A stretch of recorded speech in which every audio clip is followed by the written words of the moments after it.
নমস্কার বন্ধুরা, সম্বাস কুকিং এ আপনাদের স্বাগত। আজকে আমি রান্না করব ভেজ মোমো স্যুপ।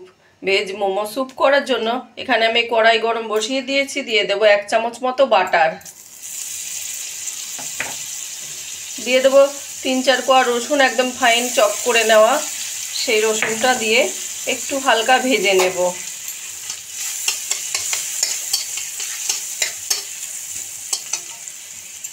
এবার দিয়ে দেব আমি 2টো বেবি অনিয়ন, ছোট ছোট করে কেটে নিয়েছি। সেই অনিয়ন দুটো একটু ভেজে নেব।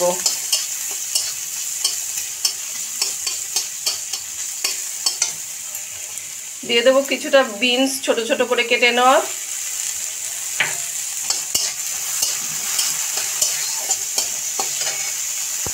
এখানে আমি চপারের সাহায্যে বাঁধাকপি আর গাজরটাকে একদম মিহি চপ করে নিয়েছি।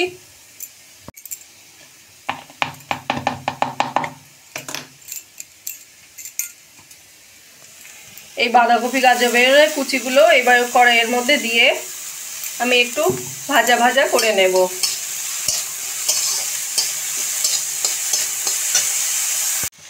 গাজর আর বাঁধাকপি দিয়ে একটু ভাজা ভাজা করে নিয়ে এবার দিয়ে দেবো আমি কুচিয়ে নেওয়া ক্যাপসিকাম। ক্যাপসিকামটা দিয়েও 1 মিনিট মতো একটু নাড়াচাড়া করে নেব। 1 মিনিট মতো নাড়াচাড়া করে নিয়ে দিয়ে দেবো আমি পরিমাণ মতো নুন, আর দিয়ে দেব একটু বেশি করে জল। যেহেতু আমরা এটা স্যুপ করছি সেজন্য একটু বেশি করে জল দিয়ে দিচ্ছি।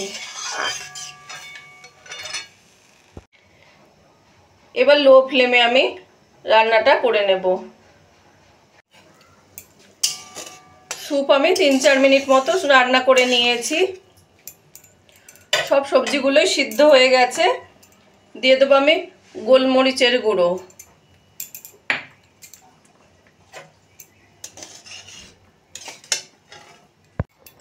এখানে নিয়ে নিয়েছি আমি 1 চামচ কর্নফ্লাওয়ার।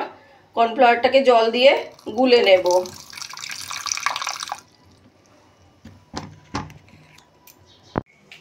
এবার এই গুলে নেওয়া কর্নফ্লাওয়ারটা আমি এই স্যুপের মধ্যে দিয়ে দেব। দিয়ে ভালো করে ফুটিয়ে নেব।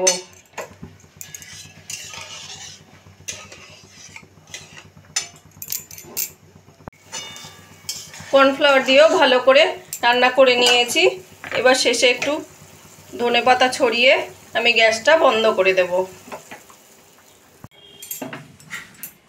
এবার স্যুপটাকে আমি একটা বোলের মধ্যে ঢেলে নেব।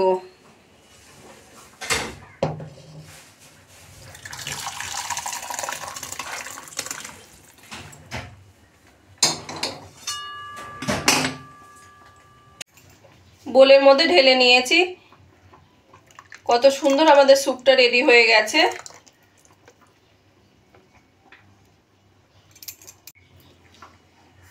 ভেজ মোমো স্যুপটা আমার রেডি হয়ে গেছে। আমার এই রেসিপিটা যদি ভালো লাগে আপনারাও বাড়িতে বানিয়ে দেখতে পারেন। গরম গরম মোমোর সঙ্গে খেতে অসাধারণ লাগবে। আর কমেন্ট করে জানাবেন কেমন লাগলো। প্লিজ লাইক, শেয়ার ও সাবস্ক্রাইব করবেন। আর যদি ফেসবুক পেজ থেকে দেখেন ফলো করবেন প্লিজ।